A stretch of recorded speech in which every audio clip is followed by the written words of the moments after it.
नमस्कार फ्रेंड, स्वागत आहे तुमचं एका नवीन ब्लॉगमध्ये। चला तर आज आम्ही जात आहोत अहिल्यानगरमध्ये स्थित असलेले गोरक्षनाथाच्या मंदिराकडे, जे की नगरमधून 23 किलोमीटर अंतरावर आहे व जाताना छत्रपती संभाजीनगर जे काही हायवे आहे तिथून वांबोरी फाटा लागतो आणि तिथूनच जाण्याचा वर आपल्याला मार्ग आहे। हायवेच्या बाजूने जाताना डाव्या बाजूला मंदिराची कमान लागते। हे पहा, तिथून आत जाताना आपल्याला डोंगरगड म्हणून एक गाव स्थित आहे, तिथून आपल्याला अजून पुढे जायचं आहे। आम्ही 2 व्हीलरवर दर्शनासाठी निघलेलो आहोत। पुढे जाताना पिंपळगावचा तलाव लागतो, जे की निसर्गरम्य वातावरण खूप सुंदर आहे आणि आपल्याला इथे पुढे बोर्ड दिसते गोरक्षनाथ गडाकडे जाण्यासाठी। मांजरसुंबा म्हणून गाव आहे, तिथं आपण जे काही बोर्ड पाहिलेला आहे तिथून आपल्याला गोरक्षनाथ गडावर जायचं आहे, जे की 5 किलोमीटर अंतरावर आहे। आणि वर जाताना आपल्याला घाट लागतो, जे की घाटाचा प्रवास करून वर मंदिर स्थित आहे। घाटातून प्रवास करताना वातावरण खरंच खूप सुंदर होतं, आम्हाला राहवलं नाही, त्यामुळे आम्ही तिथं खूप फोटो सेक्शन केले, व्हिडिओ क्लिक्स केले। त्यानंतर पुढे वर दर्शनासाठी गेलो। गडावर जाताना जे काही घाट लागतो तिथं खूप सारे डोंगर रांगा आहेत आणि पावसाळ्यामध्ये हा वातावरण खूप सुंदर दिसेल, कारण धबधबे वाहतात सगळीकडे आणि आपल्याला हिरवगार डोंगर दिसेल। अशा प्रकारे आम्ही वर मंदिराच्या गडावर आलेलो आहोत। आता मी तुम्हाला गोरक्षनाथ मंदिराची माहिती सांगते। गोरक्षनाथ म्हणजे नवनाथांपैकी एक नाथ आहेत, जे की त्यांचा जन्म गौरीच्या भस्मातून झालेला आहे। भस्मरूपाला शिवस्वरूप मानले जाते, म्हणूनच त्यांना शिवाचे अवतार असे म्हणून ओळखले जाते। गोरक्षनाथ श्रीराज्यातून आल्यानंतर जो डोंगर सोन्याचा केला होता तोच डोंगर म्हणजे गोरक्षनाथगड आपण आज पाहणार आहोत। श्रीराज्यातून निघताना मच्छिंद्रनाथाच्या पत्नीने त्यांना सोन्याची वीट दिली होती, ते झोळीमध्ये घेऊन ते गर्भगिरी डोंगराकडे जात होते।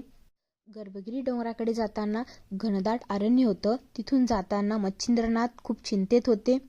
गुरु गोरक्षनाथांना आपल्या गुरुचे चिंतेचे कारण कळत नव्हते, त्यामुळे त्यांनी त्यांची झोळी घेतली व त्यात पाहतात तर सोन्याची वीट होती। त्यांनी ती सोन्याची वीट तेथेच फेकून दिली व त्या वजनाचा दुसरा दगड झोळीमध्ये टाकून ते पुढे चालू लागले। पुढे गेल्यानंतर मच्छिंद्रनाथांना जेव्हा खरे समजते तेव्हा ते आक्रोश करू लागले।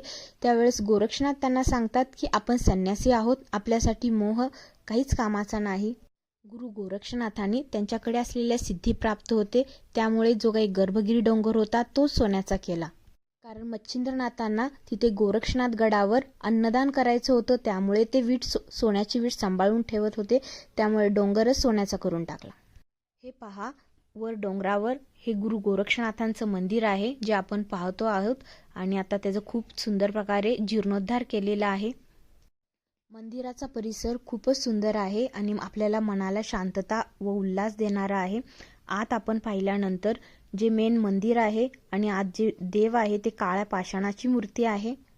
मंदिराची जे काही भिंती आहेत त्याच्या आतल्या बाजूने आपल्याला इथे चित्र दिसतात, ते रेखीव काम, ते आपल्याला अध्याय आहेत नवनाथांचे। प्रत्येक अध्यायामधले सारांश आपल्याला दिसतोय, ते वाचत वाचत आपण पुढे जाऊ शकतो। मंदिरामध्ये रोज हजारो संख्येने भाविकांची गर्दी असते। अमावस्या व पौर्णिमा या विशेष दिवशी इथे अन्नदान महाप्रसाद ठेवला जातो, जे की भाविकांची खूप मोठ्या प्रमाणात गर्दी असते व भाविक खूप मनापासून करत असतात सगळं काही श्री सेवा।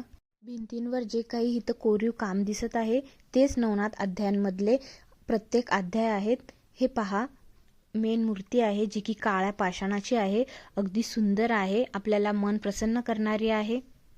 तिथेच वर भैरवनाथांचे सुद्धा मंदिर आहे। भैरवनाथ मंदिराचे दर्शन घेऊन आम्ही पुढे गेलो आहोत। संपूर्ण नवनाथ दर्शन यात्राचा जो काही नकाशा दिसत आहे त्या प्रकारे दर्शन करण्यासाठी भाविकांसाठी दिलेला आहे।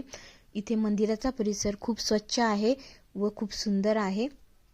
रविवारी खूप मोठ्या प्रमाणात महाप्रसादाची सोय असते।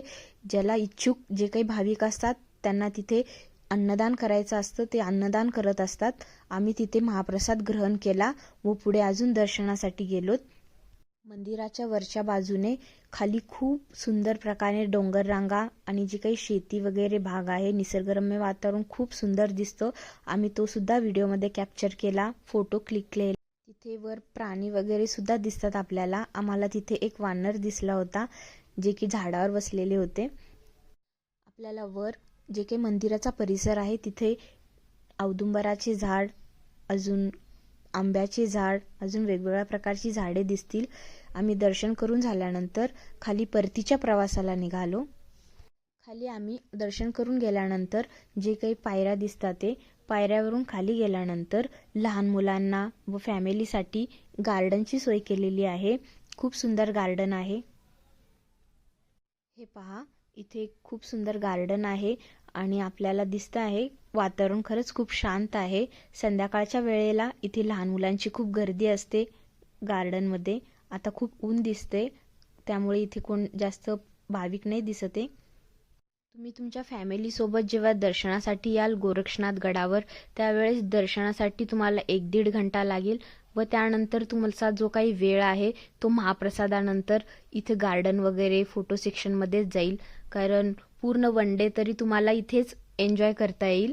अशा प्रकारे तुम्हाला खालून येतानाच पूर्ण वेळेचं नियोजन करून यावे लागेल. वर मंदिराच्या बाजूनेच जे काही पूजेचे साहित्य वगैरे भेटतात आणि अजून प्रतिमा वगैरे त्याचे सगळे काही स्टॉल लागलेले आहेत.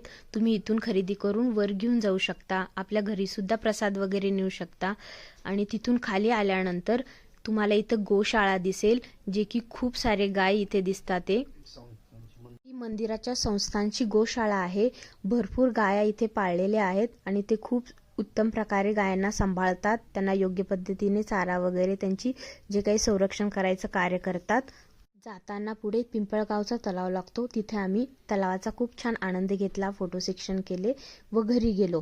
तर व्हिडिओ पूर्णपणे पाहिल्याबद्दल मनापासून धन्यवाद.